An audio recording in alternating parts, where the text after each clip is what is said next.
This is the New Jersey State Police Department activating an Amber Alert for the state of New Jersey. A child has been abducted from the town of Elmer, located in Salem County in southern New Jersey.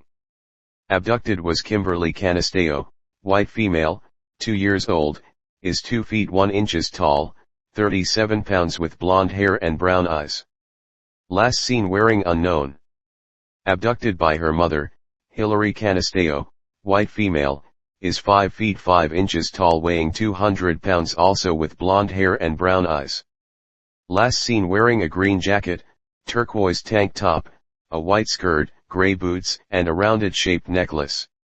Suspect vehicle is a black 2009 Toyota Yaris, New Jersey license plate H92SKL that was last seen heading towards the Delaware border.